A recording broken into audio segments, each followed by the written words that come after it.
एक जंगल में तीन चिड़ियां रहती थीं। पीकी, नीली और लालू। ये तीनों बहुत अच्छी दोस्त थीं और साथ में खूब मस्ती करती थीं। एक दिन एक शिकारी जंगल में आया। उसने सोचा कि इन चिड़ियों को पकड़कर बेच देगा और अच्छा पैसा कमाएगा। शिकारी ने जाल बिछाया और इंतजार करने लगा। उसी दिन शिकारी का बेटा मोहन अपने पिता के साथ जंगल आया था।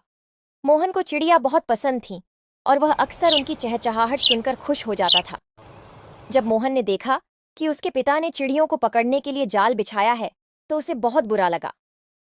मोहन ने सोचा कि अगर ये चिड़िया पकड़ी गई तो वह उनके साथ कभी नहीं खेल पाएगा। उसने एक योजना बनाई। जब उसके पिता किसी और काम में व्यस्त हो गए तो मोहन ने धीरे से जाल को खोल दिया और चिड़ियों को उड़ने का संकेत दिया। चिड़िया मोहन के इरादे को समझ गईं और तुरंत उड़ गईं। वे तीनों खुश होकर मोहन के पास आईं और उसकी दोस्ती को स्वीकार किया।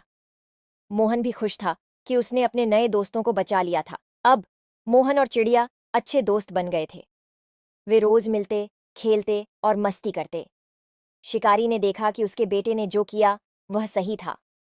उसने तय किया कि वह अब चिड़ियों को पकड़ने का काम नहीं करेगा। इस तरह तीन चिड़ियां, एक शिकारी और उसका बेटा सभी दोस्त बन गए और जंगल में खुशहाल जीवन